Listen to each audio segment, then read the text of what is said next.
Hi guys, ఇంట్లోనే పిల్లల కోసం సమోసాలు అయితే ప్రిపేర్ చేశాను. చాలా టేస్టీగా అండ్ చాలా హెల్తీగా కూడా.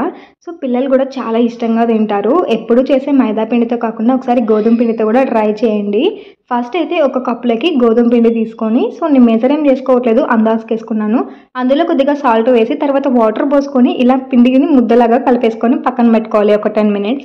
ఆ తర్వాత నేనైతే స్వీట్ కార్న్ సమోసా చేస్తున్నాను. దానికోసం స్వీట్ కార్న్ని ఫస్ట్ బాయిల్ చేస్తున్నాను. దాని నుంచి ఇలా గింజలన్నీ వేరు చేసేసి ఒక చెరువులో వాటర్ వేసుకొని కొద్దిగా సాల్ట్ కూడా పోసి స్వీట్ కార్న్ అన్నీ వేసి బాయిల్ చేసుకోవాలి. తర్వాత నేను లోపల స్టఫింగ్ కోసం ఆనియన్ కట్ చేసుకుంటున్నాను. ఇది చాలా సన్నగా చిన్న చిన్న పీసెస్గా కట్ చేసుకోవాలి, అప్పుడే మంచిగా ఉంటుంది. ఇప్పుడు ఒక కప్లకి మనం ఇందాక కట్ చేసి పెట్టుకున్న ఆనియన్స్, కొంచెం కొత్తిమీర, సాల్ట్, పసుపు, చిల్లీ పౌడర్, ధనియాల పొడి ఇవన్నీ వేసి మంచిగా మిక్స్ చేసుకోవాలి. మీ దగ్గర ఇంకా ఉంటే చాట్ మసాలా, గరం మసాలా ఇది కూడా యాడ్ చేసుకోండి. నేను కిడ్స్ కోసం చేస్తున్నాను కాబట్టి ఎక్కువ స్పైసెస్ ఏం వేయట్లేదు. ఆ తర్వాత మనం చపాతీ పిండిని ఇలా పొడి పిండి జల్లుకొని చపాతీలాగా రౌండ్గా చేసుకోవాలి. అన్నీ అలా చేసుకున్న తర్వాత ఒకదానిపైన ఒక చపాతీని పెట్టి ఇప్పుడు మనం దీన్ని స్క్వేర్ షేప్లో కట్ చేసుకోవాలి. అండ్ దానికంటే ముందు అన్ని చపాతీలను ఇంకొంచెం పెద్దగా స్ప్రెడ్ చేసుకోవాలి. ఆ తర్వాత షేప్లో కట్ చేసుకోవాలి. అప్పుడే మనకు సమోసాల సీట్ పర్ఫెక్ట్గా వస్తుంది. ఆ తర్వాత వీటిని ఒక్కొక్కటిగా విడదీసేసుకోవాలి. చాలా ఈజీగానే వస్తుంది, మనం పొడిపిండి వేసాం కాబట్టి. ఆ తర్వాత ఒక ప్యాన్ పైన మనం లైట్గా గీ, ఆయిల్ కానీ ఏదైనా అప్లై చేసుకొని ఇలా 2 sides జస్ట్ లైట్గా కుక్ అవ్వనివ్వాలి. జస్ట్ 1% మాత్రమే.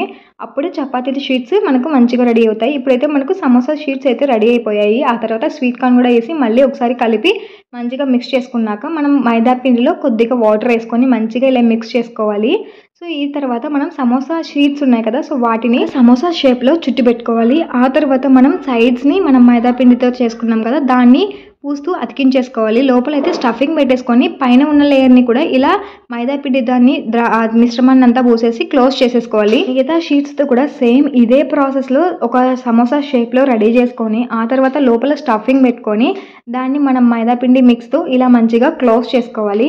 ఇలా ప్రతి షీట్ని సమోసాలాగా అయితే ప్రిపేర్ చేసుకోవాలి. నేనైతే ముందే అన్ని సమోసాలాగా రెడీ చేసి పెట్టుకున్నాను, మళ్ళీ అప్పటికప్పుడు అంటే కష్టం అయిపోతుంది అనేసి. ఆ తర్వాత ఒక ప్యాన్లో ఆయిల్ వేసి లో ఫ్లేమ్లో హీట్ చేసుకోవాలి. అయితే సమోసాల కోసం ఫుల్ ఎక్సైటెడ్గా ఉన్నాడు. సో మనకు ఆయిల్ అయితే హీట్ అయింది. ఆ తర్వాత ఒక్కొక్క సమోసాని ఆయిల్లో డిప్ చేసుకోవాలి.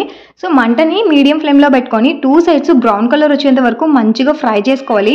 హై ఫ్లేమ్లో పెడితే మాడిపోతుంది, లోపల స్టఫింగ్ కూడా ఉడకదు. సో ఇలా మంచిగా గోల్డెన్ బ్రౌన్ కలర్ వచ్చిన తర్వాత ఆయిల్ మొత్తం మూవ్ చేసిన తర్వాత ఇలా ఒక ప్లేట్లో సరిపెట్టేసుకోవడమే. అంతే, మన ఎమ్మి స్వీట్ కార్న్ సమోసాలు అయితే రెడీ అయిపోయినాయి. అండ్ టేస్ట్ విషయానికి వస్తే నిజంగా చాలా టేస్టీగా ఉంది. బయట దొరికే సమోసాల కంటే ఇవి చాలా టేస్టీగా ఉంటాయి. డెఫినెట్లీ ఈ సమోసాలు ఒకసారి ట్రై చేయండి. అండ్ ఎలా వచ్చిందో కూడా నాకు కామెంట్ చేసేయండి. నచ్చితే లైక్ చేసి, షేర్ చేసి, సబ్స్క్రైబ్ చేసుకోండి.